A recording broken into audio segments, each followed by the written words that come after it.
Assalamu alaikum. É assim, com esta saudação em árabe, que iniciamos mais um Espiritualidade Além das Fronteiras. Esta saudação em árabe pode ser traduzida como que a paz de Deus esteja convosco. E assim, iniciamos mais um Espiritualidade Além das Fronteiras, um espaço preparado para falarmos de espiritualidade.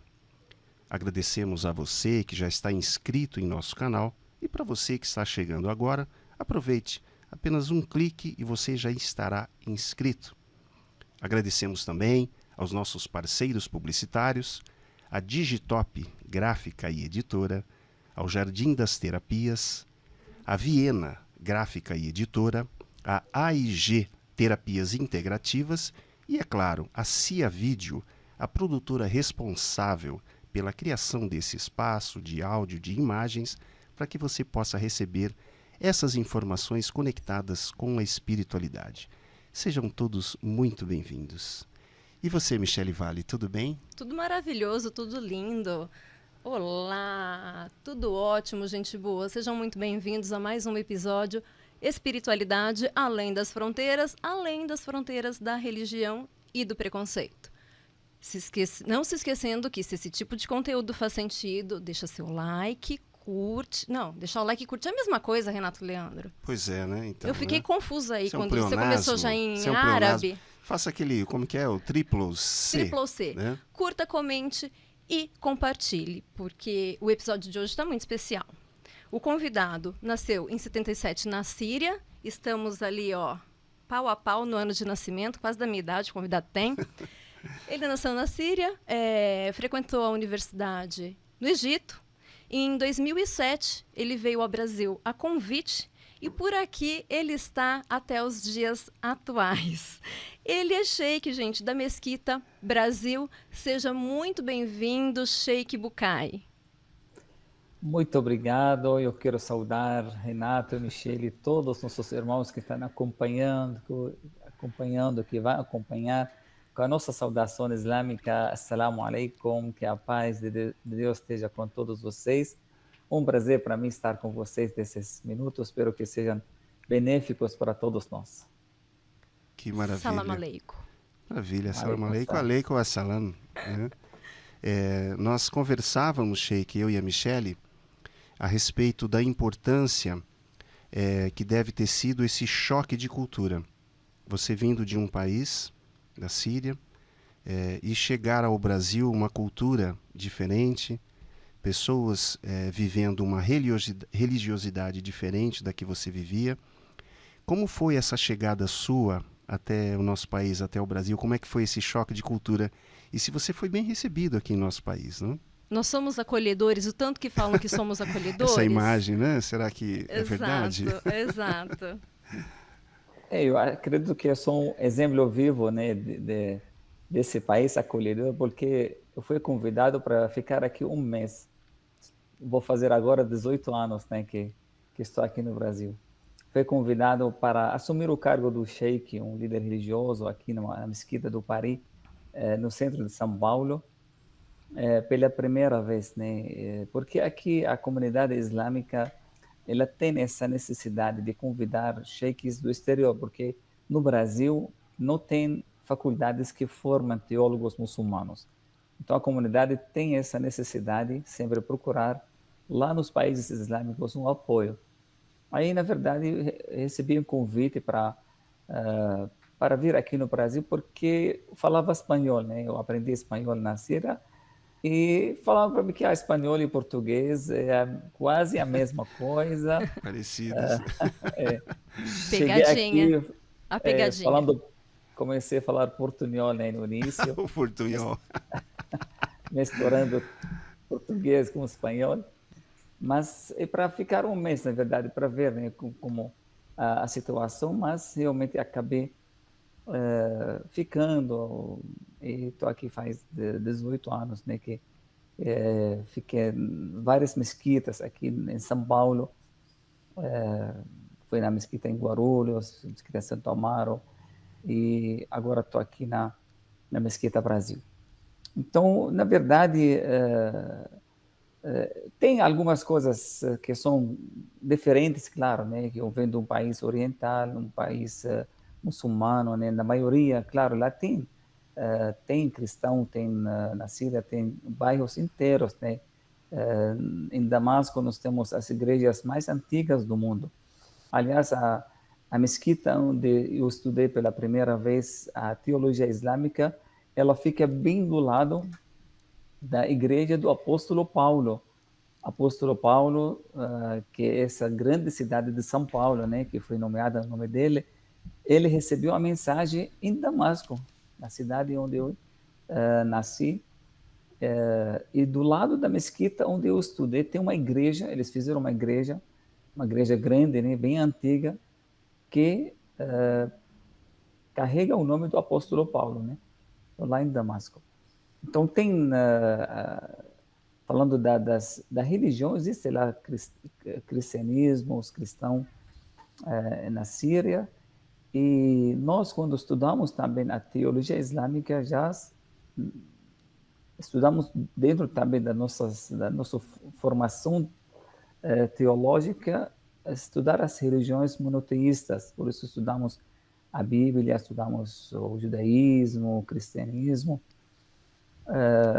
Essa, na verdade, a grande mudança para mim era a cultura real, né? Como as pessoas se vivem uma vida mais livre, né? Diferente de uma sociedade que a gente tem lá, por exemplo, uma sociedade mais conservadora, né? Aqui não, aqui é uma cidade mais aberta, mais diversa, né? Tem muitas culturas, muitas. É claro que tem, tem coisas que são,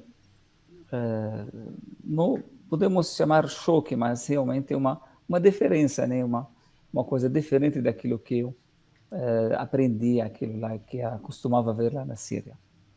Então, mas com o tempo já aprendi muita coisa também aqui, com essa diversidade que para mim uma riqueza e beleza, né? Que essa diversidade cultural, o Brasil tem um patrimônio muito bom, né? Muito rico, não só assim da natureza que ele tem, bonita, linda, mas essa diversidade também de ter muitas religiões, mais do que 1000 povos aqui, convivem de uma forma harmoniosa, pacífica.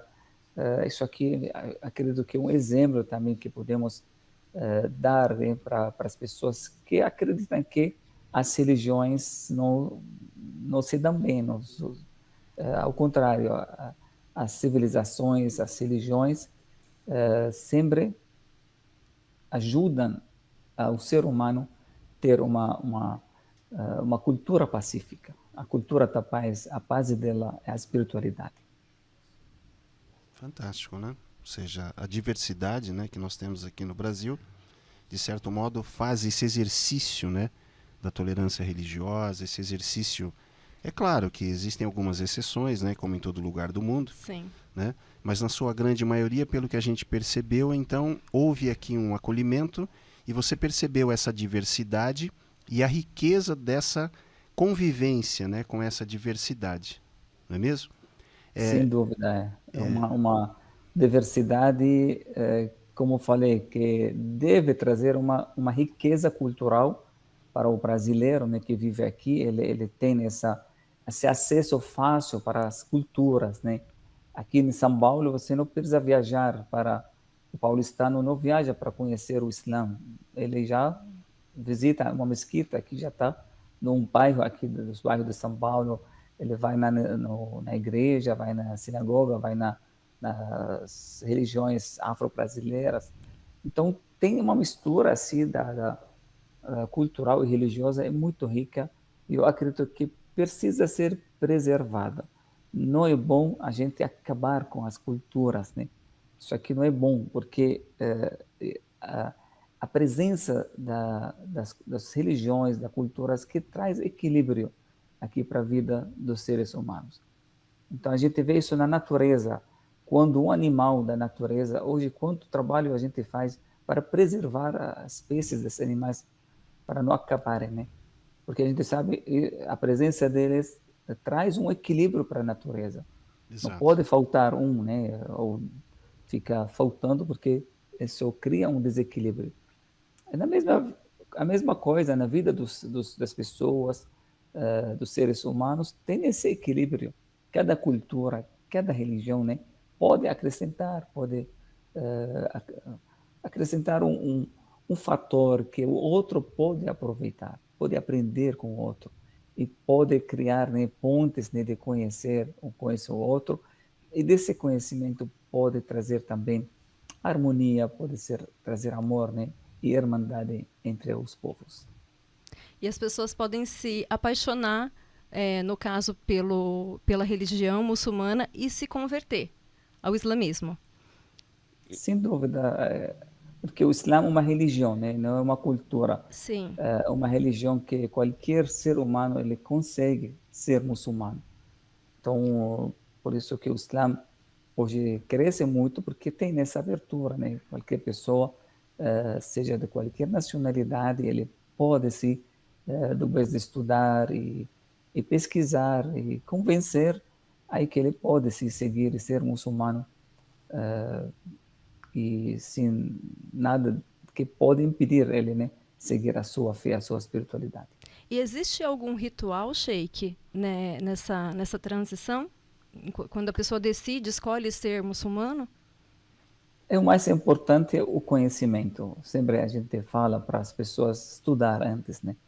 Porque para se converter ou se reverter ao Islã é muito fácil. Apenas a pessoa tem que anunciar, né? Pronunciar uma frase que reconhece Deus como único Deus, né? Ele fala, eu testemunho que não há outra divindade além de Deus, Criador, além de Allah, que é o árabe, o Sim. nome de Deus Criador é Allah, e reconhece também o profeta Muhammad, né? Em português conhecido como Maomé, mas um nome distorcido, o nome correto é Muhammad, né? Então, reconhecer Deus como único Criador, reconhecer o profeta Muhammad como último mensageiro depois de Jesus, depois do profeta Moisés, Abraão, porque os muçulmanos acreditam em todos os mensageiros desde Adão até o profeta Muhammad. Então, quando ele reconhece o último, automaticamente já reconhece todos os profetas anteriores, né?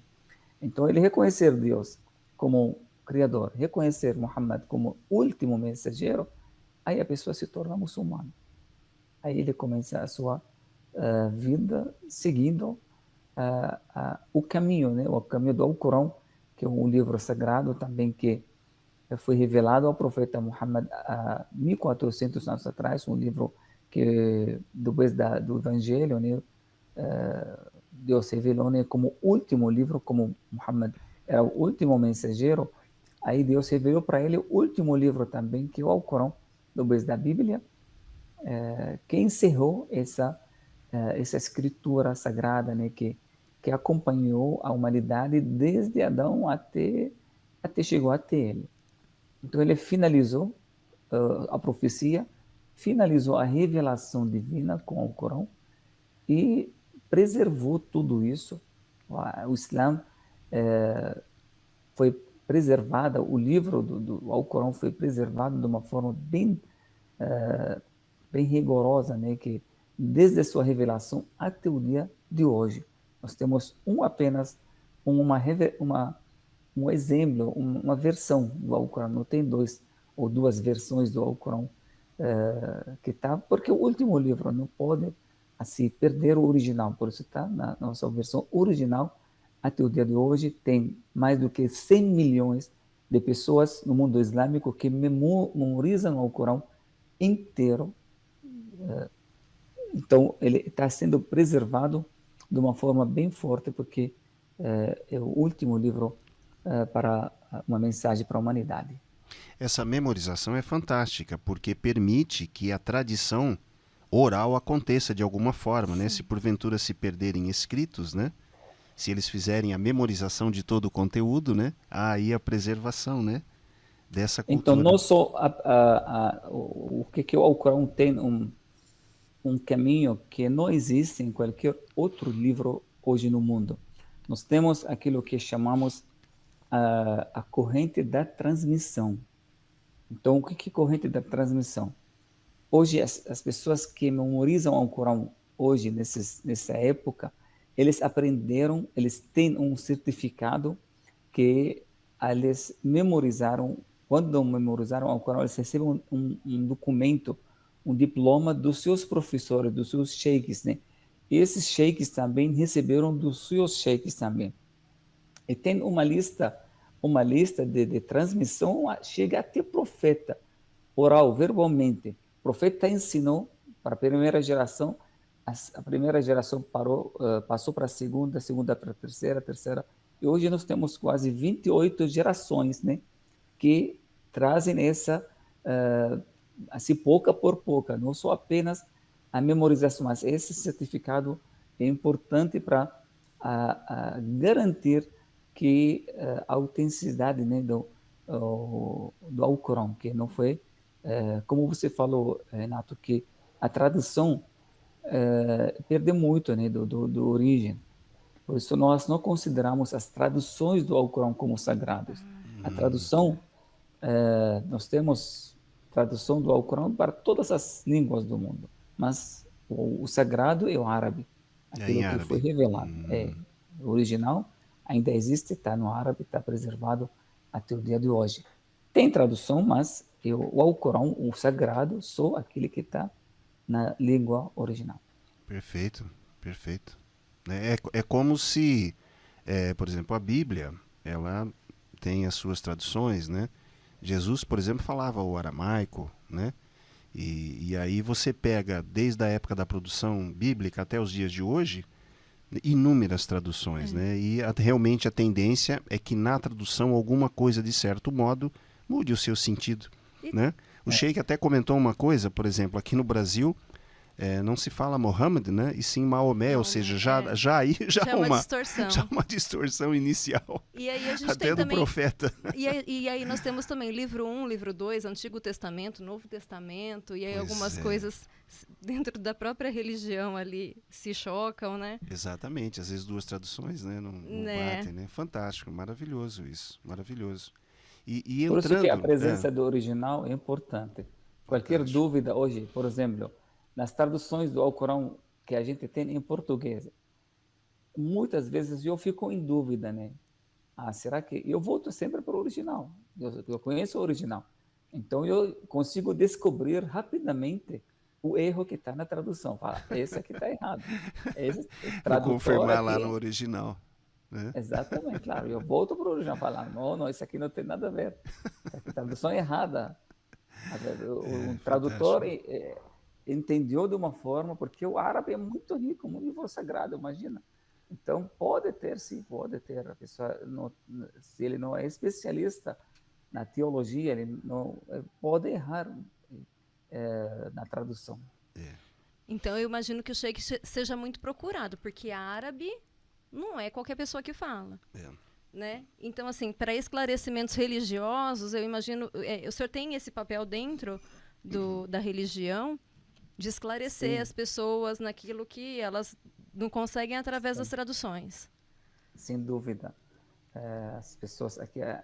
esse é o papel, na verdade, do sheik, do líder religioso, que ele explicar, né, para as pessoas o contexto, né, dos versículos, o significado, e como também aplicar isso na vida de uma forma correta, sem alterar, sem mudar. Isso aqui é o papel de um sábio, né, de fazer essa tradução dos livros sagrados para uma realidade, onde ele vive, onde ele se encontra.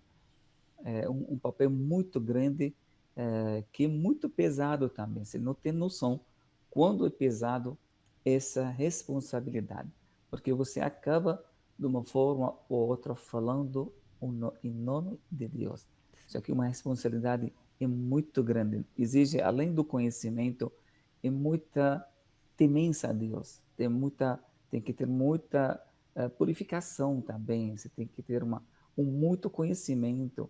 Não pode, porque aqui não é um erro qualquer, né? O erro pode desviar as pessoas.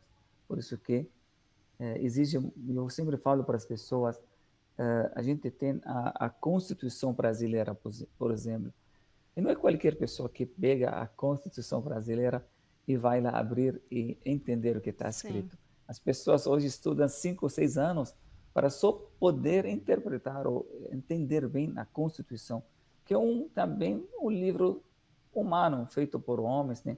Mas mesmo assim exige muito estudo, muito preparo, tem que ser advogado para poder falar, interpretar para o cidadão normal o que é a lei, o que é essa a Constituição fala. Então, imagina um livro sagrado, um livro divino. Uma Então, constituição divina. exatamente.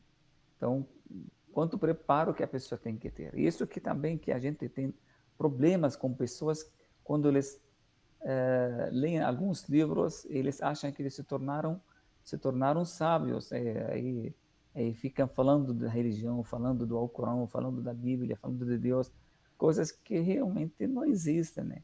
A pessoa acha que ele entende, mas se ele não tem um conhecimento amplo, assim que ele uma preparação adequada para poder saber o início, o fim, né? E colocar tudo do seu lugar, aí pode ter muito texto fora do seu contexto e pode ter erros assim, fatais. Então, o sheik não tem livre-arbítrio. Essa questão com o sheik, ela não existe. Como nós aqui, né, podemos fazer essa escolha no teu papel de líder religioso, essa questão ela não existe. O livre-arbítrio. Como assim? Desculpa, não entendi como. Fazer uma Fazer interpretação pessoal, pessoal particular, e né? botar a tua, exatamente, botar tem que a tua, respeitar. a tua Não. interpretação na situação, naquela circunstância. Não, tem regras, tem regras. Não é qualquer pessoa que consegue, né? Principalmente quando se trata do lícito e ilícito. Isso aqui permitido, isso aqui proibido. Isso aqui não tem como achar. A Tem regras. flexibilidade, entendi. Tem regras. Por isso que o estudo inteiro, né, da jurisprudência islâmica, como você interpreta, né, como você seguir as regras da jurisprudência, o Alcorão é a base, né? Mas agora quem vai entender, quem vai interpretar, né, tem que ter as regras, tem que ter conhecimento. Agora ele achar isso aqui, não tem, Sim. não pode, né? Então não é só o sheik, não, são todos. Não pode. Na verdade... Ou é ou não é. E esses preceitos, né, estabelecidos no livro Alcorão, o profeta, né, que aqui no Brasil fez essa tradução, né, Maomé, que na verdade é Mohammed.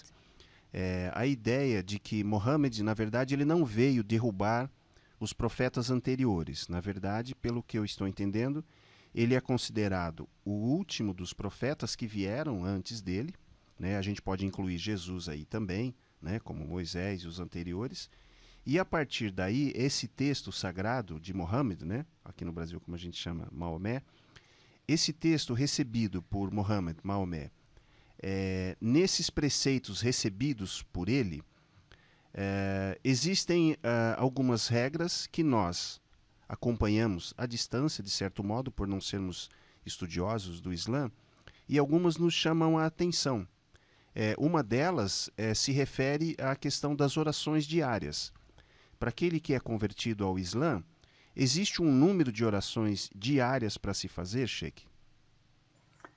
Sim, uma das orientações, né, tanto corânicas quanto assim, proféticas, porque a segunda fonte para nós é os ditos do profeta, né?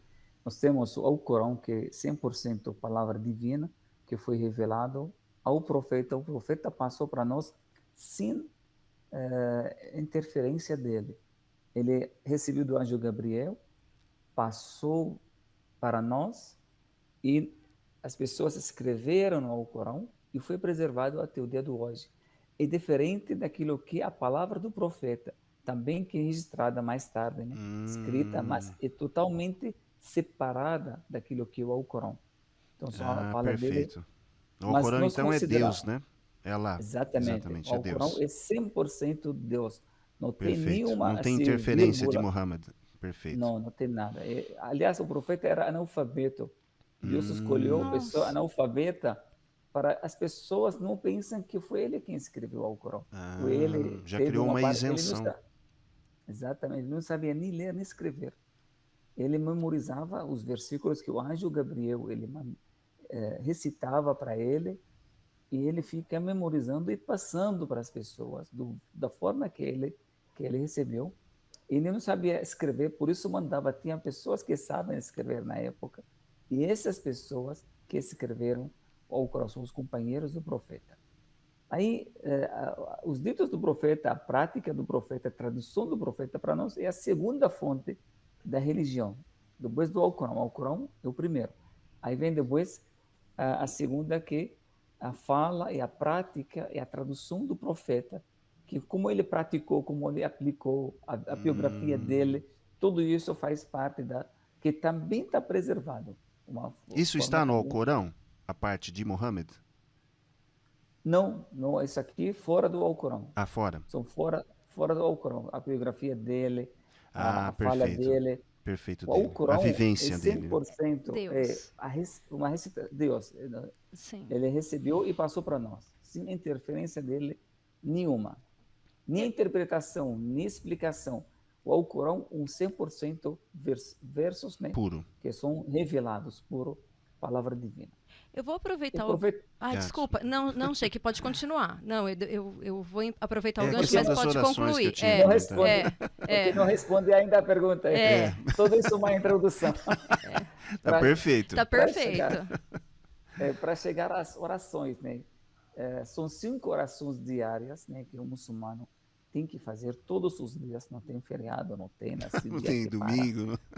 Não, Não não tem tem. passeio em São 5. família, É futebol. como as refeições diárias, né? Então, como a gente todo dia tem café de manhã, tem almoço, tem jantar, né? A gente não tem não tem Sim. feriado, né? A gente come todos os dias, a gente tem que rezar também todos os dias, e 5 vezes, são 5 refeições diárias que seguem o movimento do sol, né? Nós temos uma oração antes do nascimento do sol, e nós temos uma oração ao meio-dia, essa segunda, a terceira à tarde, né? E também tem o pôr do sol, quando o sol, né, indo, e também tem aquela última, que é a noite, a oração da noite. Então, são 5 horários que o muçulmano para fazer essa alimentação, uma refeição espiritual que precisa tomar diariamente para manter a alma satisfeita, da mesma forma que o corpo precisa da comida, a nossa alma precisa das orações para também ficar satisfeita. Então, são 5 orações diárias que o anjo Gabriel, são as coisas que são tão importantes no Islã, que foi o anjo Gabriel que ensinou a prática das orações. E ele que ensinou os horários também. Todo foi, claro, que foi ensinado, e nós seguimos as nossas orações hoje, por exemplo, não tem divergência. Por exemplo, você vê em qualquer lugar no mundo, você vai na China, vai na Índia, vai na África, vai nos Estados Unidos, vai na Europa, uns muçulmanos fazem as mesmas orações, não tem, porque foi uma coisa que também foi. Então, as cinco orações diárias são uma orientação religiosa divina, e um padrão, né, de todos os muçulmanos, em todos os lugares do mundo, eles seguem o mesmo padrão das orações. São 5 horários também que foram revelados e servem, como eu falei, como refeições diárias, né, que conectam a pessoa com o seu Criador.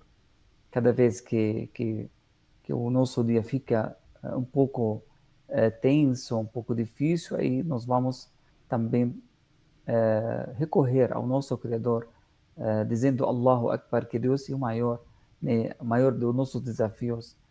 Deus está com a gente.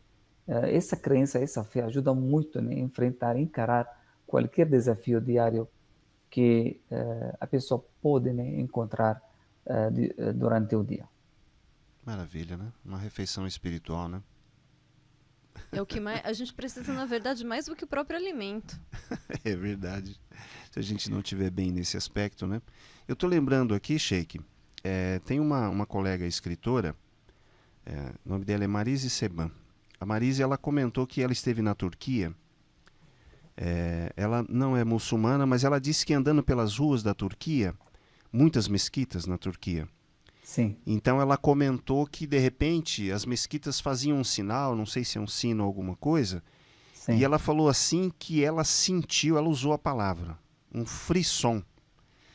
Aquelas pessoas se movimentando porque estava na hora de uma das orações do dia, aquela movimentação causou um frisson, um frisson espiritual, que ela também ficou com a vontade também de participar, nossa, essa movimentação está acontecendo, ou seja, um país, né, com a eminência, né, muçulmana, né, a Turquia, muita gente ali presente, e para as pessoas que, por exemplo, aqui no Brasil, a gente sabe, muitos brasileiros, né, que se converteram ao Islã, obviamente tem que conduzir essas práticas, né? E como que as pessoas podem fazer no escritório, no dia a dia? Ou seja, arruma um cantinho ali no escritório e faz, não precisa ser um canto especial, né? Pode ser onde a pessoa esteja. Sim. Então, essa questão da chamada, né, que pelas Sim. orações nos países islâmicos, todas as mesquitas têm minaretes, aquelas Hum, torres grandes, né, onde tem alto-falante e as 5 orações tem a chamada, né? Então, 5 horários, a ah, chamada é tipo um sino, né? Mas são tocados chamadas, 5 né? vezes por dia. Aí vem a chamada pela oração. Aí vem uma pessoa fazendo a chamada, dizendo Allahu Akbar. Quer dizer que Deus é o maior, Deus é o maior. Testemunho que não há outra divindade além de Deus. Testemunho que Muhammad, seu mensageiro, venha para a oração, venha para a oração, venha para o seu sucesso, venha para o seu sucesso, Deus é maior, Deus é maior. Ele fala tudo em árabe, né? E convida as pessoas, né, para quem está do lado da mesquita, o caso de um país islâmico, deve ter muitas mesquitas. Em todas as pessoas vizinhas, né, que estão ao redor de uma mesquita, vão deixar trabalho, vão deixar tudo, eles vão para a mesquita fazer a oração, porque está do lado, né? Então eles vão lá, participam 10 minutos, 7, 10 minutos, né, a oração dura, aí depois eles retornam para continuar o trabalho diário. Agora, não é necessariamente a oração ser feita dentro de uma mesquita. Claro, é melhor, né, ser feita numa mesquita, mas não é necessariamente. As pessoas podem fazer até em casa, na sua casa, se eles estiverem em casa, só precisa direcionar, né, ficar na direção do Qibla, né, cidade sagrada em Meca. Sim. Hoje é fácil, tem a bússola no celular, né? A gente, de uma forma muito fácil, aplicativos que indicam onde está a direção da Meca e encontrar um lugar assim que não tem sujeira, não tem impureza e começa a fazer. Normalmente os muçulmanos levam tapete, né? No escritório, o lugar onde trabalham, em todos os lugares. Então pode parar 5, 6 minutos, 7 minutos, né? Para poder fazer as orações. Uma prática que, como eu falei, é muito importante, um momento, né, que o muçulmano conecta, né, com o seu Criador, para poder carregar a sua bateria, né, a sua alma, a sua vida, né, com essa energia maravilhosa. Lembrar que Deus, o valor maior nessa vida, por mais que eu tenha o meu trabalho, eu tenho meu negócio, eu estou fazendo a minha obrigação, né, dentro de um trabalho, nós temos que lembrar que Deus é o valor maior, porque Ele, na verdade, quem criou tudo isso, Ele que nos convidou, e a gente precisa disso para lembrar, porque essa lembrança, uma garantia que nós não vamos desviar, nós vamos cair numa armadilha do Satanás, né? Que quando a pessoa pratica, conecta com Deus, e aí fica algumas horas, na verdade, com uma certa proteção. Na hora que o Satanás ele começa a fazer a cabeça dessa pessoa para fazer uma coisa errada, já vem outro horário. Aí ele fica novamente Não dá para a tempo. oração. Aí, depois da oração, começa a fazer a cabeça da pessoa. Aí vem a Aí, ó, outra. Então, ele não tem tempo, porque muitas vezes a gente vê que as pessoas, quando querem fazer uma coisa errada, a primeira coisa que afasta é a oração. Porque realmente exato. o Satanás ele tira a pessoa da oração para poder atacar, para poder fazer a cabeça de uma forma tranquila, que a pessoa pode fazer o pecado, fazer a coisa errada, né? Porque ele está longe dessa observação, porque a oração nada mais do que assim, você sentir a presença de Deus, você deixar os seus problemas, né? Deus maior do que meu problema financeiro, maior da minha doença, que se está numa doença, se está no hospital, se está em qualquer lugar com uma dificuldade, aí você fala Allahu Akbar, que Deus é maior daquilo, eu vou recorrer, eu vou pedir para Ele ajuda, vou implorar dele. Então, e aí essa prática é essencial. O pilar mais importante do Islã é a preservação das 5 orações diárias. O que a gente Maravilha. falava aqui nos bastidores antes de começar a gravação, né? É que é uma religião em que a pessoa vive realmente a religiosidade 24 horas por dia. Exato. Porque não tem sábado, não tem domingo, não tem feriado. E Exatamente. não tem futebol Não tem. E que desvia a atenção. mantendo a vibração positiva, né? Com 5 Exato. orações diárias, né? Imagina você andando pelas ruas, né? Um minarete, né? Anunciando Sim, alguma coisa, as pessoas parando. Então cria-se um clima, né? De oração, né? E de paz, né? exatamente. Em- Esse é o propósito, né? Enquanto o Sheik falava das escrituras sagradas, eu me lembrei de uma pergunta de uma seguidora nossa, a Valquíria. Ela perguntou no Instagram se existe a citação de Jesus no Alcorão, Sheik. Então, a citação de Jesus no Alcorão, pelo nome, mais do que o próprio profeta Muhammad, né? O profeta Muhammad, citado pelo nome 5 vezes, o nome dele aparece. Jesus, 25 vezes, né? Está citado no Alcorão. Realmente, a presença de Jesus, da sua família, da mãe dele, Maria, e da família da Maria, né? Família do Sim, Imran, também ele tem espaço muito grande. Deus fala muito, né? Conta para nós sobre a vida, o nascimento, como ele foi elevado para o céu, sobre todos os detalhes da vida de Jesus está citado no Alcorão. Tem um capítulo inteiro, uma surata, né, sim. inteira no Alcorão, que foi chamada a surata da Maria, mãe de Jesus. A única mulher no Alcorão, a única mulher citada pelo nome. Não tem uma outra mulher citada como pelo nome, sem ser a Maria, mãe de Jesus, né? Também em vários assim versículos, lugares né, do Alcorão, que é citado o nascimento milagroso de Jesus, né? Como ele nasceu numa forma milagrosa, com apenas uma mãe, com uma palavra divina que foi soprada na Maria e que ela teve essa gravidez sem ter contato físico. Sim. Aí fala dos milagres de que Jesus realizou durante a sua permanência aqui nessa vida, a partir que tem alguns até que são citados no Alcorão. Você não encontra num outro livro, né? Nem na Bíblia você encontra o milagre de Jesus falando ainda no persa, quando recém-nascido, o Alcorão fala que logo quando o Jesus nasceu, foram acusando a mãe dele de ter cometido uma coisa, porque é uma coisa estranha, né, do nascimento dele. Aí eles acabam, pessoas, né, querendo acusar a mãe dele de ter feito uma coisa errada. Aí Jesus mesmo, a Maria ficou quieta, não falou nada. O que ela vai responder? Ela falou, então, vocês pergunta para ele. Aí ele falou ainda no persa que ele é servo de Deus, ele foi, Deus enviou, escolheu ele. Falou para um dos primeiros milagres que Jesus fez, ainda no persa. Aí depois, quando o menino também no Alcorão cita alguns milagres que ele fazia figuras de pássaros da terra, né? Brincando as crianças, e ele também passava a mão, ele se tornando verdades, né? Se tornando pássaros verdadeiros. E também falou como finalizou a missão dele aqui na Terra. O Alcorão deixa bem claro.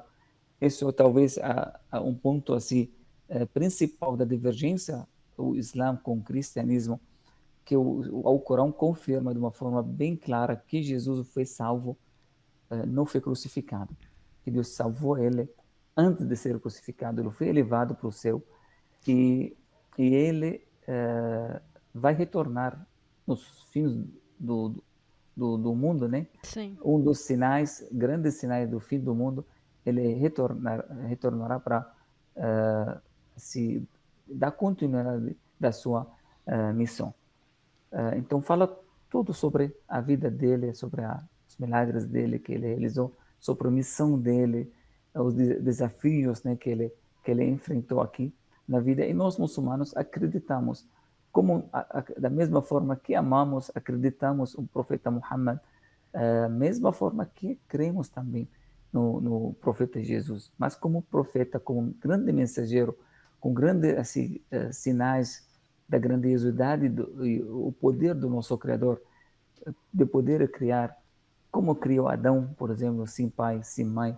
Também criou Jesus com uma mãe sem pai, criou Eva com pai sem mãe, e criou todos nós com pai e mãe.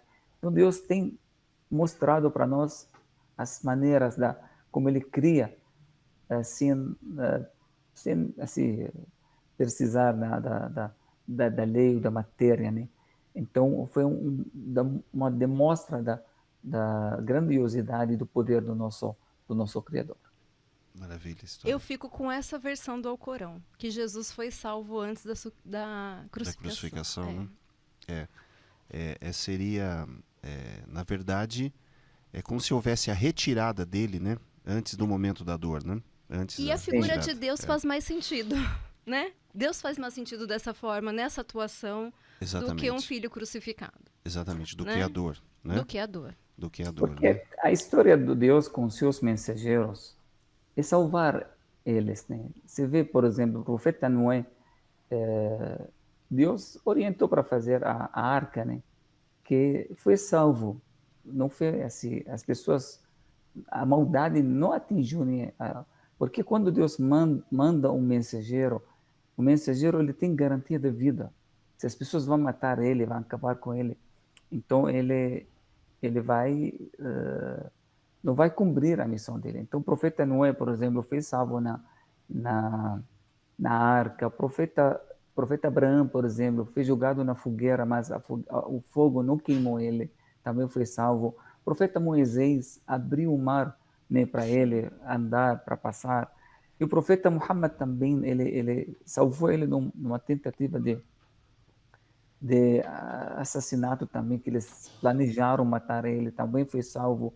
O profeta Jesus, a mesma coisa, o profeta José, a mesma coisa, o profeta Jonas, a mesma coisa, o profeta Ló, a mesma coisa. Então Deus tem essa história de salvar os mensageiros que ele manda, por mais que as pessoas tentem, né, fazer essa maldade com eles. Eu vou aproveitar que ele citou Maria, o papel de Maria no Alcorão. Eu vou ler um versículo aqui, Sheikh, que muito provavelmente não está o ideal por conta de ser uma tradução, e o senhor fique à vontade para fazer a correção, mas para entrar nessa questão do papel da mulher no islamismo. Então, o versículo diz assim: para os muçulmanos e as muçulmanas, para os crentes e as crentes, Deus preparou para todos um perdão e uma recompensa magnífica. Alcorão 33, 35. É isso. Exatamente. Então, só para mostrar que diante de Deus não tem uma pessoa privilegiada, uma pessoa que é melhor do que a outra, seja homem ou mulher, nós temos o mesmo valor. Tudo que é obrigação para o homem também é uma obrigação da mulher. No Islã não existe nenhuma diferença entre o que é para a mulher, o que é para o homem. Os dois andam juntos, né? No caminho dessa jornada para ficar, né, no caminho da virtude, da temência. Então, não tem nenhuma divergência, um complementa o outro. Eu sempre falo para as pessoas, né, que Deus criou o dia como 24 horas, mas ele dividiu entre dia e noite. Então, a gente precisa tanto do dia enquanto a noite. Um complementa o outro. Não podemos dizer, a noite é melhor do que o dia. Dia. Se dia não tem noite, se noite não tem dia, porque realmente o ser humano precisa dos dois. Então, o fato que tem noite e dia não quer dizer as horas são diferentes. Homem e mulher é a mesma coisa. Deus criou o ser humano a partir de uma pessoa. Então, o ser humano agora ele fez ele como masculino, feminino, mas os dois um complementa o outro. Mas diante de Deus nós temos a mesma responsabilidade, as mesmas obrigações e também quem mais temente, que mais piedoso, que fica mais próximo, que fica mais achegado ao nosso Criador. Enquanto, Mas é isso mesmo. enquanto eu fazia aqui as minhas leituras, eu me lembrei da minha maternidade. Aqui nós brigamos por leis, por igualdade de gêneros, toda essa questão, né, de equiparação. Eu me lembro que, e aí eu vou chegar num ponto que foi o que mais me comoveu na religião islâmica.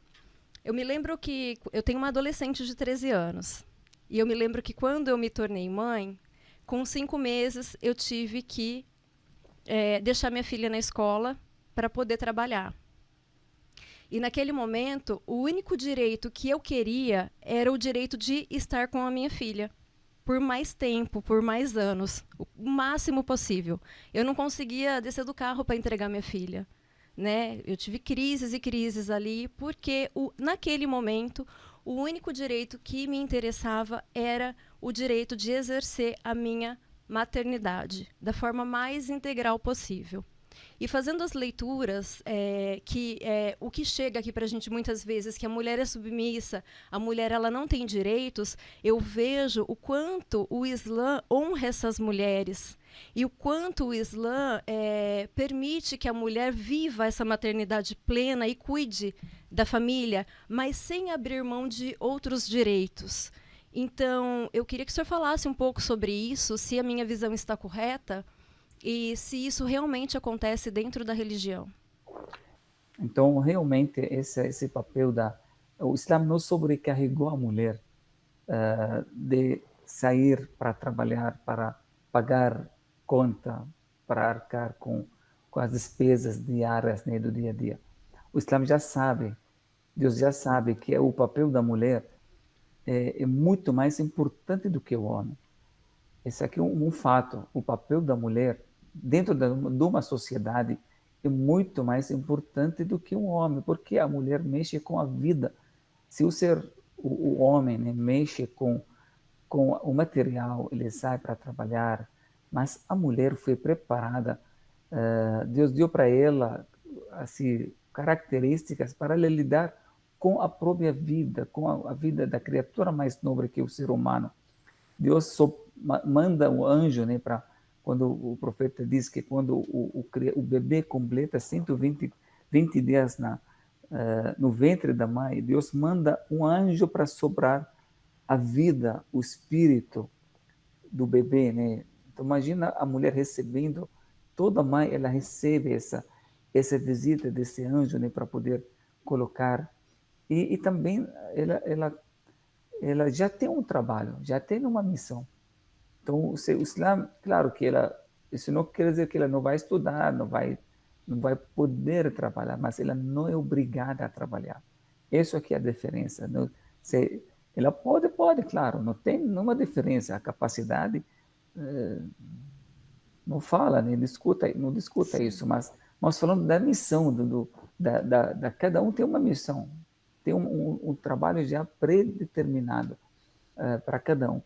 A mulher, principalmente, a missão dela fazer o ser humano, educar, ensinar, acompanhar, né?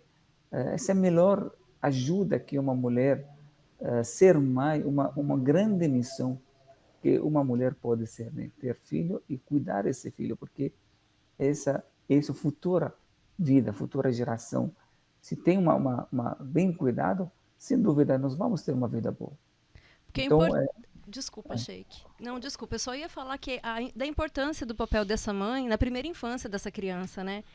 Eu não sei como o Islã vê isso, mas aqui a gente entende que a mulher, a mãe, exerce um papel importante, né, ali até os 7 anos de idade da criança, porque é ali que se constrói a maioria dos traumas, né? Que vem aflorar muitas vezes já na fase adulta.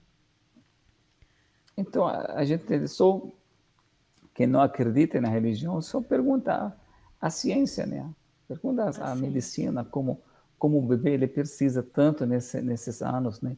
Que ele precisa estar no colo da sua mãe. Não tem um colo mais assim amoroso, mais clemente, mais misericordioso.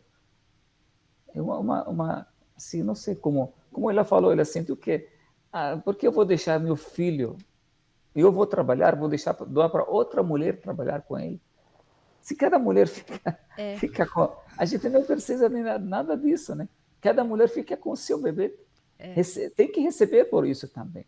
Se nós temos os governos assim, mais justos, a mulher que tem filho tem que receber um salário. Tem que ter porque é o seu grande trabalho que ela está fazendo, que educar, ensinar. Porque não tem uma outra pessoa que pode dar isso. Não tem uma outra pessoa. Não existe rede de apoio que substitua a mãe, né? Não existe. Por isso que é natural, né? Isso aqui o Islã combina. Eu sempre falo um exemplo que é muito assim próximo à nossa vida, que o Islã combina com a natureza como se fosse água. A água, eu nunca vi um ser humano que não bebe água, seja de qualquer nacionalidade, onde ele estiver, qualquer país, todo ser humano bebe água. Mas por quê? Essa água, uma bebida internacional que todo mundo toma com muito prazer, com muita necessidade. E água é uma coisa que a gente consome da mesma forma que a gente recebe de Deus. A gente não mistura ela pura, purificada, transparente, e a gente consome do seu jeito. Mas na hora, se você coloca qualquer ingrediente, mistura com água, coloca chá. Tem pessoas que não tomam chá. Coloca café, tem pessoas que não tomam café. Coloca suco, tem pessoas que não tomam suco. Mas deixa água, todo mundo vai tomar com muito prazer. Agora, a religião é a mesma coisa. Nós temos que consumir do mesmo jeito que Deus revelou para nós. Na hora que a gente acrescenta, hoje os seres humanos acrescentaram, colocaram, misturaram a religião com interesse político, econômico, pessoal. Muitos interesses pessoas já falam em nome de Deus de uma forma e as pessoas acabam rejeitando. Falar, isso aqui realmente... Sim. Porque ele não está puro, não está assim, transparente, não tem essa da forma natural, essa orgânica, né? A forma orgânica que Deus revelou para nós. E por isso que as pessoas rejeitam. Mas na hora que a gente passa de uma forma sem esse interesse, com certeza vai atender vai preencher aquele vazio que a gente tem, preencher nossos corações, nossas mentes, e a nossa vida vai ser mais completa. Porque a receita divina para o ser humano, uma coisa que Deus não tem interesse com a gente. Deus não aproveita nada. Ele nos criou para que a gente aproveite a bondade dele. Mas ele nada aproveita da nossa bondade. Ele não tem nada interesse. Quando ele fala, quando ele orienta porque faz bem para nós, não faz bem para ele. A gente não acrescenta nada na riqueza dele. Sim. A riqueza volta para nós.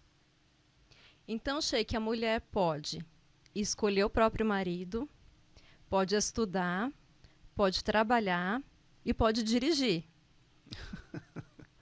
É claro, isso aqui é óbvio, né? Não precisa nem falar isso, né?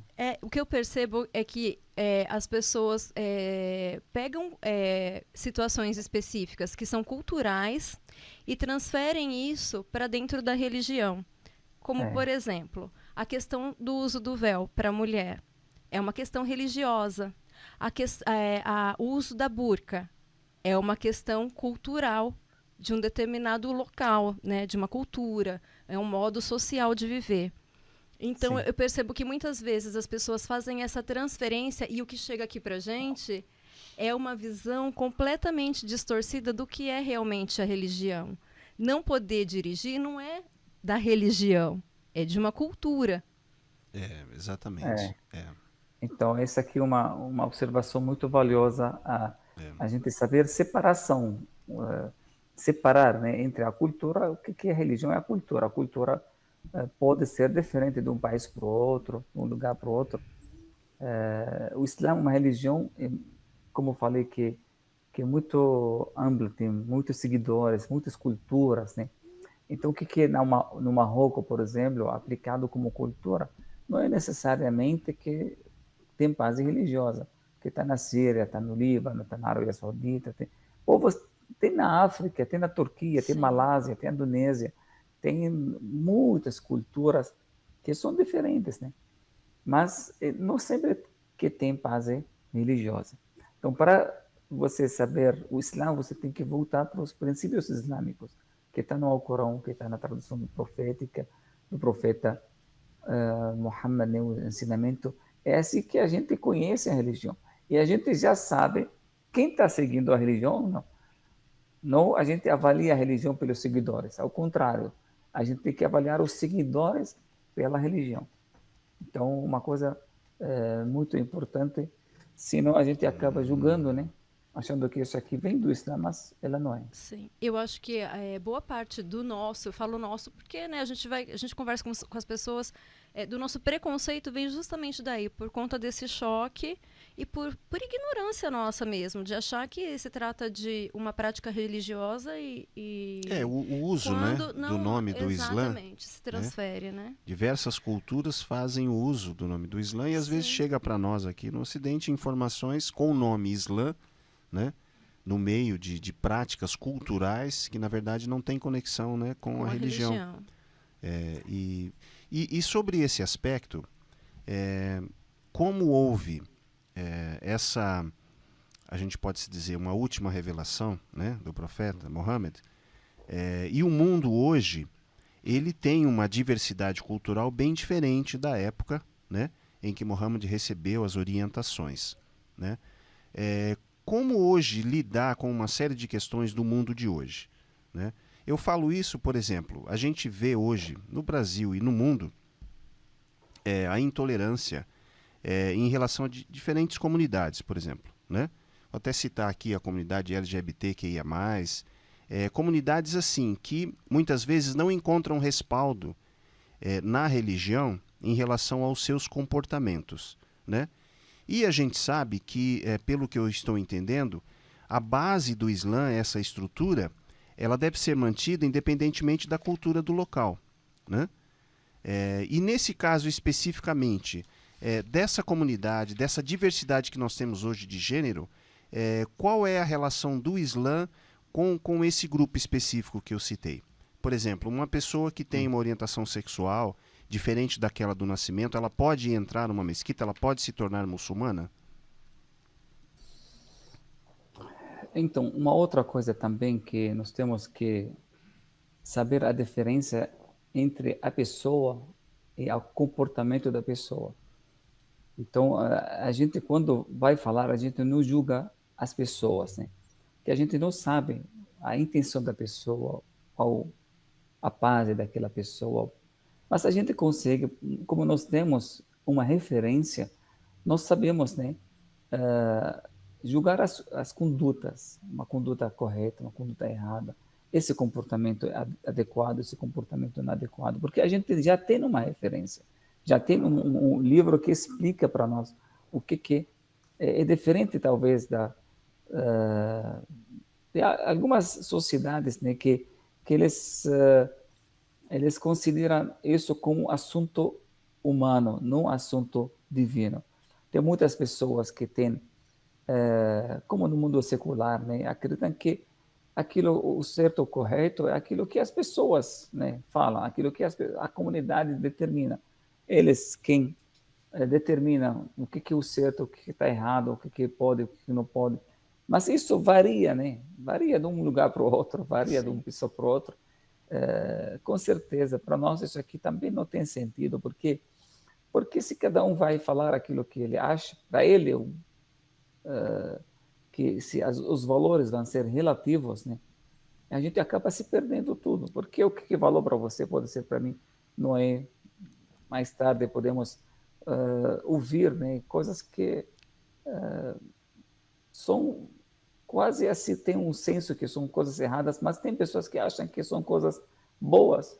Ah, você está falando isso aqui errado, mas para mim está tudo certo.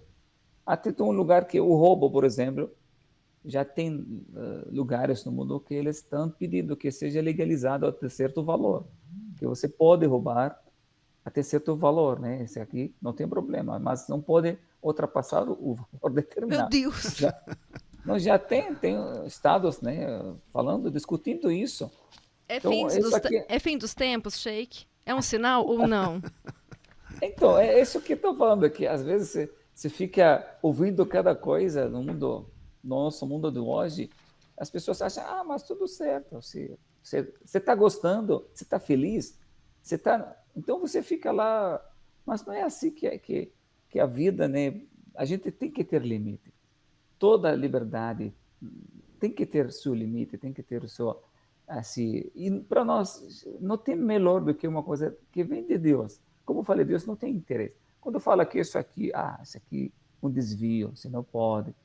Você tem que aqui o seu limite dessa coisa, aqui que você não pode entrar. Esse aqui é um campo de minas.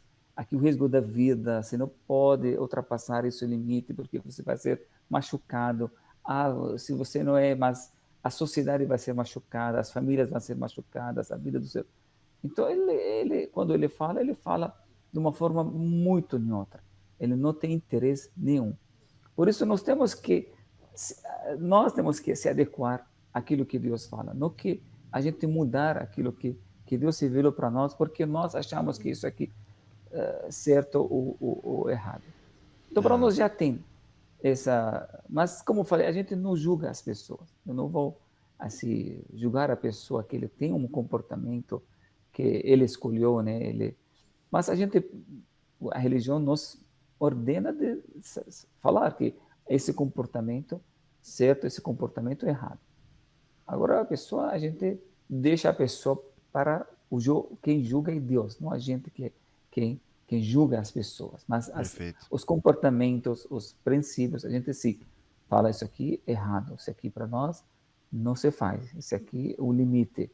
A família é uma mulher, é isso aqui que a religião ensina, isso aqui é a forma que, que foi estabelecida desde Adão e funciona muito bem. Perfeito. Agora, outras coisas, a gente, como uma sociedade, como você falou, então tem liberdade, cada um vai seguir, mas para nós já tem referência, não tem como mudar. Quem é muçulmano já sabe que isso aqui é o limite, esse aqui é Perfeito. onde ele pode atuar. Não, perfeito, entendi. E eu ainda tô chocada com a questão do roubo, porque eu tô aqui pensando, como que eu vou educar uma criança, falar pra criança assim, ó, essa borracha do amiguinho você pode roubar. É, pode. Mas o chocolate Dois lá não, no duas supermercado você não vai poder porque é um pouquinho mais caro. É loucura, né? Não dá para chamar isso, né, de mundo avançado, né? De forma contemporânea de se viver, mas enfim. Como É, agora está é, discutindo a droga, Sim, muitas coisas, né, que eles estão abrindo mão, né, cada vez mais esses, de eu não valores. sei onde a gente vai parar com isso, né? Já estão se abrindo mão cada vez, vamos, isso aqui não é uma coisa que modernizar isso. Acredito que até por isso que quando fala da religião fala do ser humano. Deus nos livros sagrados ele não falou como você fabricar carro, ou como você fabricar um avião, ou fazer um iPhone, ou fazer. Deus, em todos os livros sagrados, ele falou para nós como fazer ser humano, como fazer família. Porque isso aqui não pode mudar. A vida moderna, e na tecnologia, sim.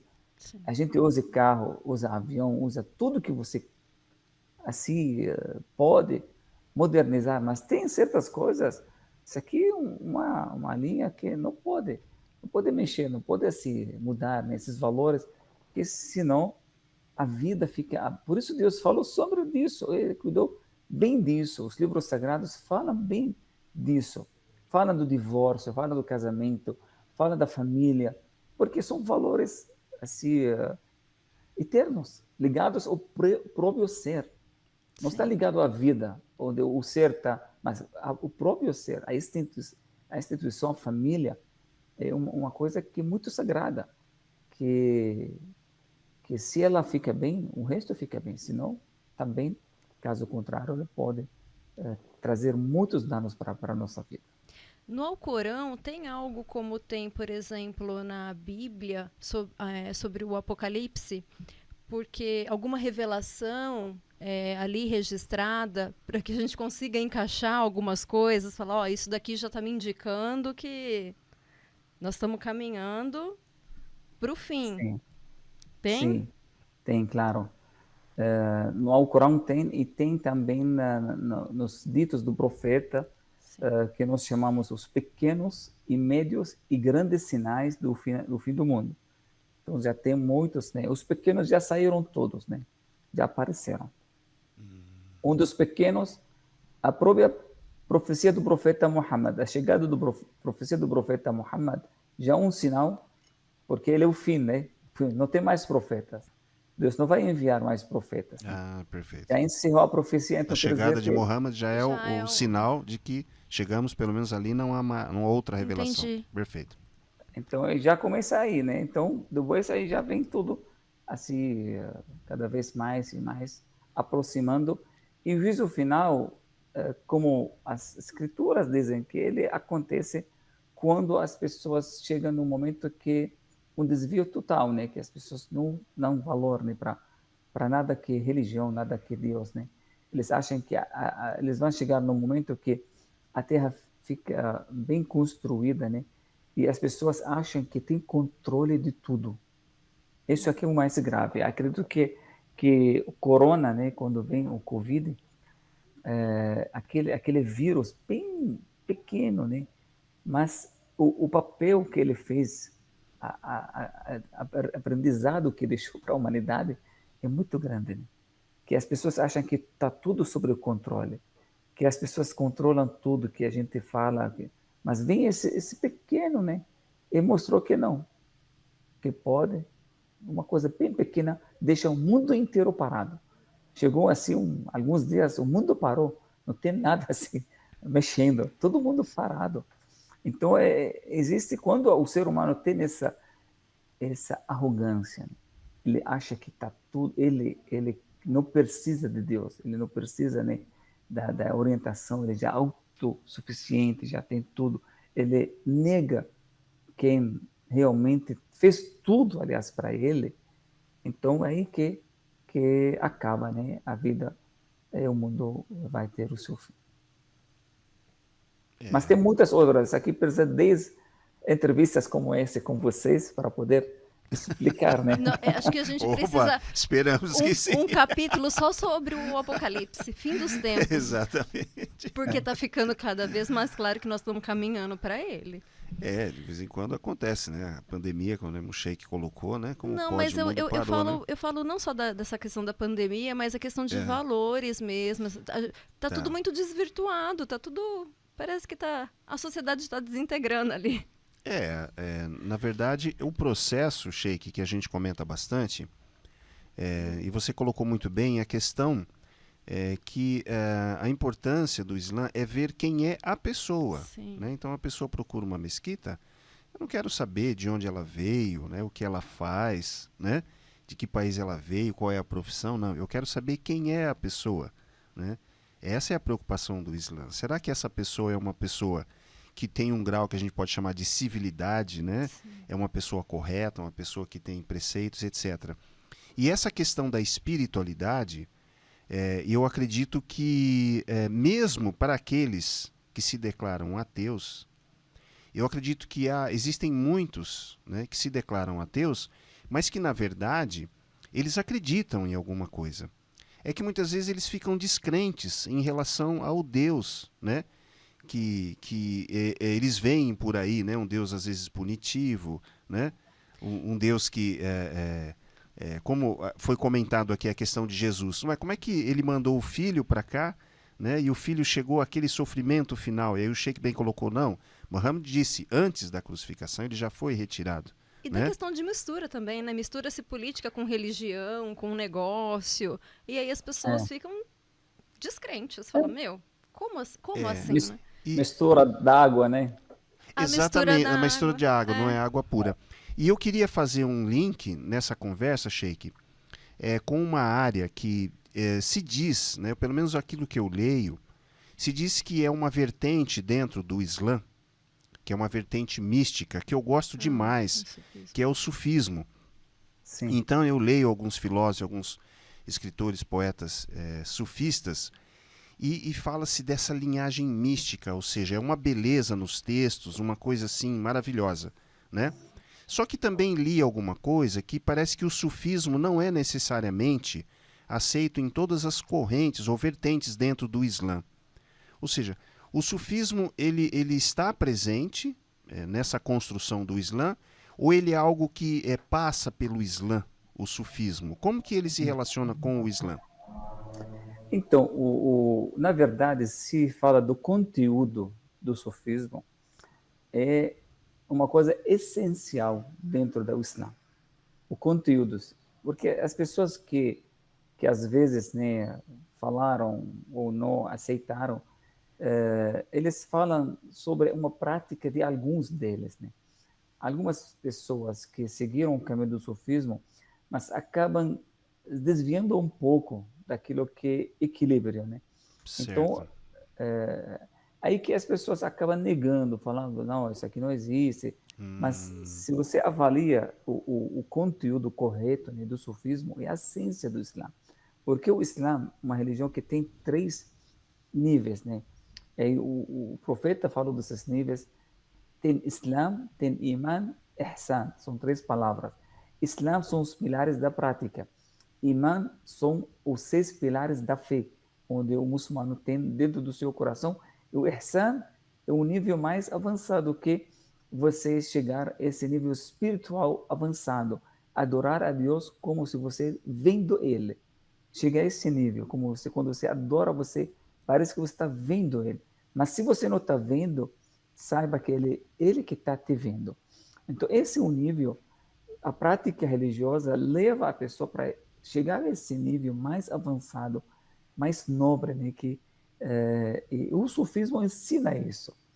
A gente fala, por exemplo, o sufismo é uma disciplina, na verdade, uma disciplina entre as disciplinas da religião islâmica, que ensina o caminho espiritual. Porque, por exemplo, já falamos um pouco atrás sobre a prática da oração, mas a gente sabe que a oração é uma coisa muito importante, um pilar do Islã, mas como vamos praticar? Qual a forma correta de praticar?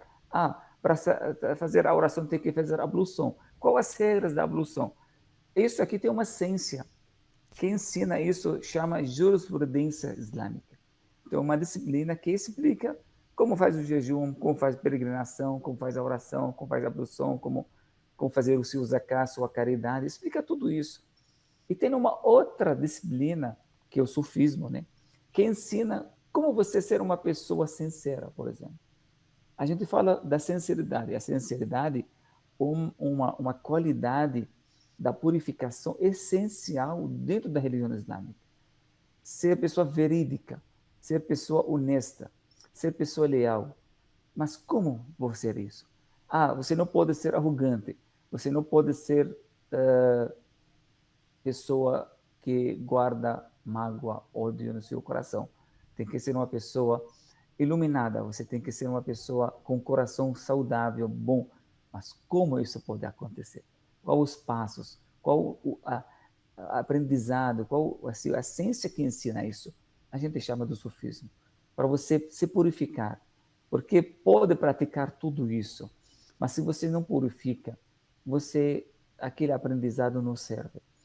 Por isso que é importante a gente ter tudo isso. Por isso eu falo sempre para as pessoas que o ser humano precisa de 3 coisas: ensinar, educar e purificar. São 3 coisas juntas, né, que tem que aplicar no ser humano para ter uma religiosidade e espiritualidade. Ensinar, passar conhecimento; educar, plantar valores pelo exemplo; e purificar, isso aqui que o sufismo trabalha. Você purifica, tira as doenças espirituais que a pessoa tem: arrogância, ego, vaidade, ódio no coração, fica se achando, fica querendo expor, querendo aparecer, são doenças, né, que o ser humano pode ter no seu coração. E o sufismo é isso. O sufismo, você vem do sofá. A palavra sufi vem do sofá, vem da sofá, quer dizer a purificação. Você fica purificado, né? Mesma parte importantíssima no processo para você ser um bom muçulmano. Fantástico. Eu estava lendo um poeta, não sei se é... Você estava com medo de falar do sufismo? Não, é que você sabe que eu leio, que eu gosto muito. E às vezes, isso aqui talvez não seja, o pessoal falando, não é do Islã. E aí tem uma frase, eu não sei se é o Rumi, né, que é a pronúncia correta. Um desses grandes. Não sei se é dele, que ele diz assim: para que você se torne livre, você tem que ser prisioneiro do amor. Ponto. Então, esse amor que ele fala é o amor maior. Amor divino. Né? Amor divino. Então, para eu me tornar livre, eu tenho que amar, a entrega. E eu achei fantástico isso, porque isso é cristianismo puro. Também, né? Também. Então, amor, exatamente. Então, é quando as religiões elas se convergem. Claro. Ou seja, os antigos profetas, eles vinham falando e o profeta, na sequência, reforça. Né? Jesus fez essa revolução do amor, e aí vem Mohammed, e essa ideia do sufismo, que eu considero um processo de elevação, né? Os textos que a gente lê. São textos que você começa a ler. Eu descobri um, Sheikh, que eu não conhecia, que é o iraniano, Hafiz, ou Hafez, eu não sei qual é a pronúncia correta e tal, e são textos simplesmente exuberantes, de uma beleza incrível, e nos levam e elevam o nosso espírito para fora do cotidiano. Então, como você colocou, e a gente vai aprendendo, né, são as linhas do Islã. Tem o comportamento que você deve, né, seguir, ou seja, o ensino, o aprendizado, né, e tem esse outro lado do Islã, que é essa elevação, que é a coisa do sublime. Ou seja, não é só na prática, né, aquilo que na verdade é o básico, mas que as pessoas às vezes falam assim, é como um político fala: não, mas eu sou um político honesto. Ou seja, mas isso é uma obrigação, não é uma virtude. É o mínimo, né, que se pode. Isso é o mínimo. É o mínimo que se espera. E esse político não está no Brasil, né? Pois é, será? Eu ouço e falo: poxa vida, mas eu achei que isso era uma obrigação, né, e tal. Então se torna uma virtude, né? E esse lado do Islã eu acho simplesmente fantástico, acho exuberante. E nós temos também, dentro do Islã, a gente acompanhando à distância, a questão que talvez não seja do Islã, mas também passa por ele, que é a questão das mandalas, da cultura, da estrutura. A gente está vendo aqui atrás de você, né? Arabesco, né? Um arabesco, uma estrutura, ou seja, são arabescos maravilhosos, maravilhosos. Então é a cultura do mundo árabe chegando até aqui no Ocidente e mostrando essa beleza. Essa beleza. É que muitas vezes a imprensa pega grupos de pessoas que usam o Islã de acordo com os seus interesses, e os seus costumes ali se dizem islâmicos, e na verdade a beleza do Islã ela transcende essa coisa do comportamento diário, né? E eu acho que o sufismo faz parte dessa linha, né? Dessa corrente. Mas tem uma observação, por isso que tem pessoas que criticam, né, alguns, né, sufistas ou sufismo em geral, porque o Islã é uma religião moderada também, que qualquer saída, né, porque o ser moderado é o melhor, não que você tem uma coisa, não é médio, moderado não significa um médio, porque quando se fala médio tem uma coisa melhor. do que o médio, que é o excelente, que é Exato. Mediano, não, mediano, é. é. Moderado não é mediano. O moderado é o melhor. Por exemplo, quando se fala da generosidade, a generosidade, o equilíbrio, o mediano entre o moderado, né? Entre a avareza e o desperdício, né? Então, os dois extremos, um do direito, outro para a esquerda, aí vem a generosidade. A generosidade é o melhor, porque ele representa o equilíbrio. Então, o Islã, ele representa um equilíbrio, né? Então, o Islã, por mais que ele cuida bem do espírito, cuida bem dessa vida espiritual, mas ele não ignora também o material. Então, ele não ensina, por exemplo, a pessoa fica lá isolada numa montanha, cuidando só da vida espiritual. Ele manda a pessoa trabalhar, vai lá pesquisar, estuda, faz trabalho, faz fábrica, inventa as coisas, né, cria. Então, ele cuida também da vida material e cuida também da parte.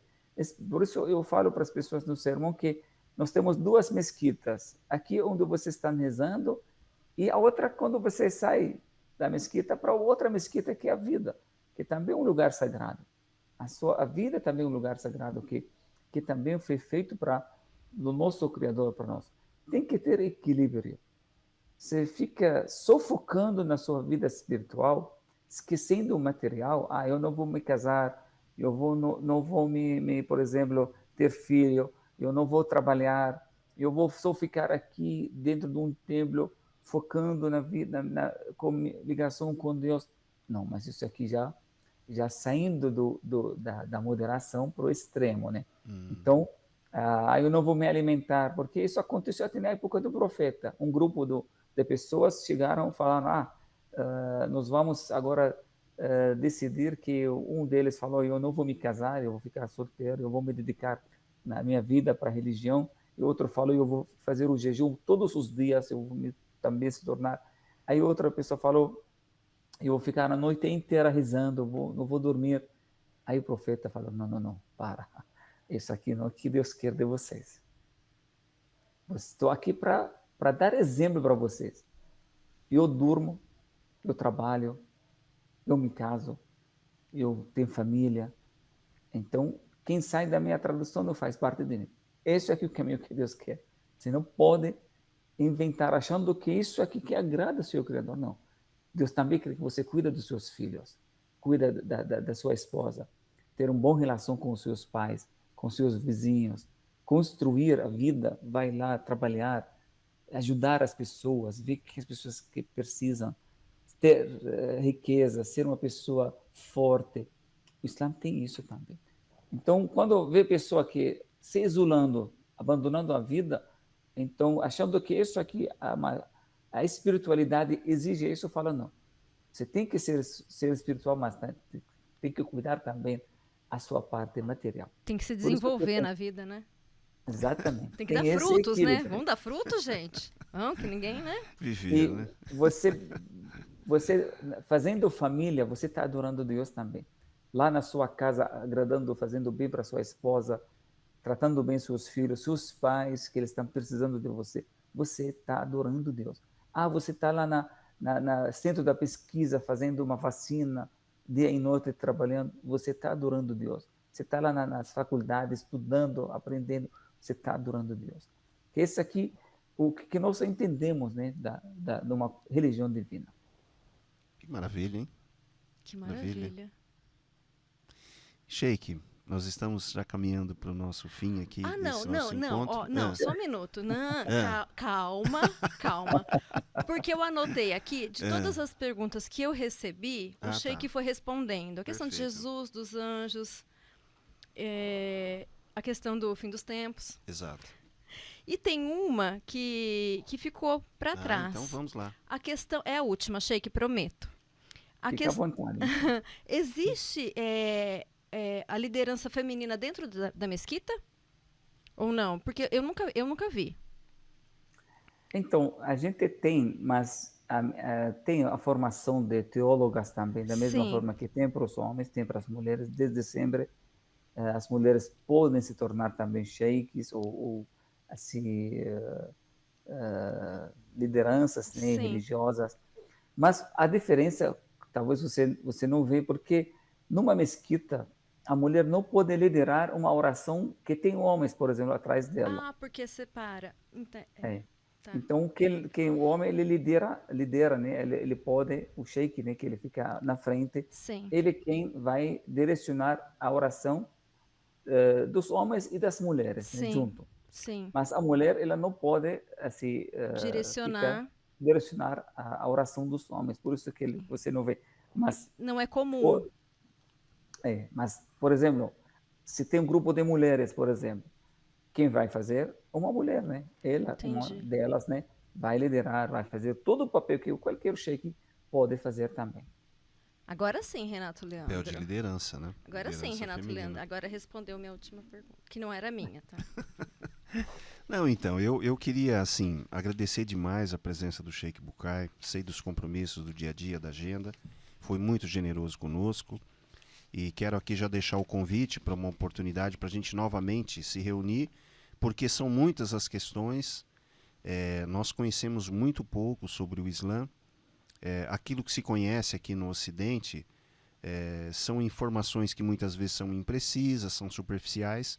Então, a sua presença aqui é muito importante para elucidar, para esclarecer. Então, eu quero agradecer imensamente a sua presença aqui conosco, né? E gostaria de deixar você à vontade para você colocar aí. Você quer perguntar mais alguma coisa, Michele? Não, eu Não? quero justamente reforçar suas palavras, Sheik. É, eu agradeço o teu tempo, que tempo para mim é algo grandioso, é sagrado, né? Dispor de tempo para estar aqui nos ensinando, passando conhecimento, que conhecimento, tudo aquilo que tira a gente da ignorância e que abre a mente da gente, que para que não haja preconceitos, né? Exato. E respeito.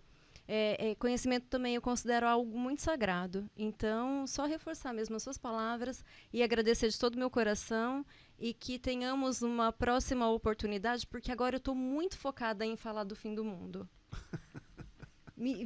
Fiquei da visão, segundo a visão islâmica, né? Exato. Mohammed chegou, já é o primeiro sinal, Então, porque isso ele foi daí o já me último, né? impactou. Ele Então, falou, alguns sinais já já aconteceram. estão chegando, né? Já me deu um. Mas Agora, eu só finalizando essa questão do fim do mundo, tem um dito do profeta, né, que diz, acredito que é muito importante a gente focar nesse dito, né? sim, O que mais importa, né, para nós, a gente sabe que o fim um dia vai chegar, sim, não tem dúvida, porque tudo que tem início vai ter seu fim.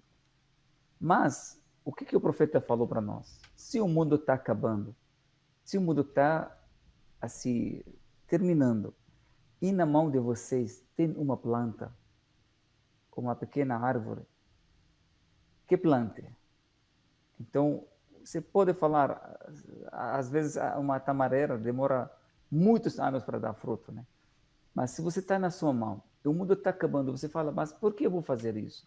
Se o mundo está acabando, se o juízo final já está acontecendo, o profeta fala, mesmo você vendo dos seus olhos que o mundo está terminando, está acabando, e você pode acrescentar, você pode fazer, faça a sua parte. Não sim, fala que não tem mais jeito. sim. Para que eu vou fazer? Porque eu vou educar meus filhos? Porque eu vou ter filho? Porque não sei o que. Não faça isso.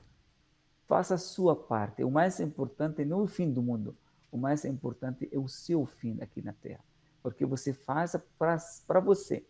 E tudo aquilo que você planta, você vai encontrar, por mais que seja pequeno.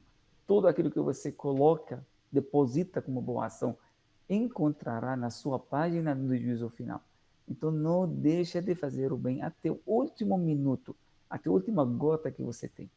Então, isso aqui acho que é a mensagem do fim do mundo, não para a gente ficar assustado, ou para a Sim, gente ficar. Não, mas é para a gente valorizar a vida, valorizar a nossa existência, valorizar essa dádiva que existência que Deus deu para nós. Agora, eu quero também agradecer muito essa oportunidade que vocês deram para mim para poder falar com vocês, com telespectadores que estão seguindo a página, o programa. Agradeço muito essa oportunidade que consegui também falar um pouco sobre uma religião que é tão conhecida, tão famosa, mas é muito pouco conhecida.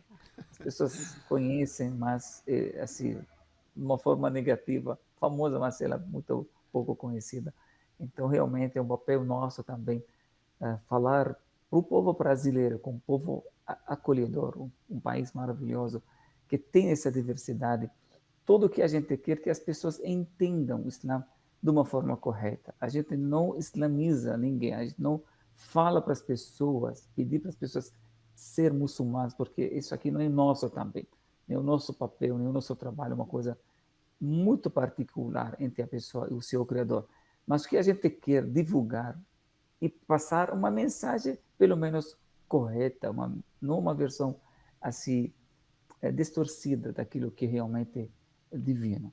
Então, agradeço, podem contar comigo sempre, cada vez que vocês precisam, estou à disposição. Muito obrigado. E aí, gente, a gente vai disponibilizar os links, né? Para quem quiser, Exatamente. das formas de contato do Sheik. E a gente vai ficando por aqui Isso, lindamente. isso, muito bom. Bom, se você é novo, faz a sua inscrição, comente, compartilhe e sigamos. Sigamos em frente, Sigamos. agradecendo ao Sheik Bukai mais uma vez e agradecendo a você que está nos acompanhando. E é isso. Fiquem com Deus. Fiquem com Deus. Até uma próxima. Um beijo, Beijo, até. tchau, tchau.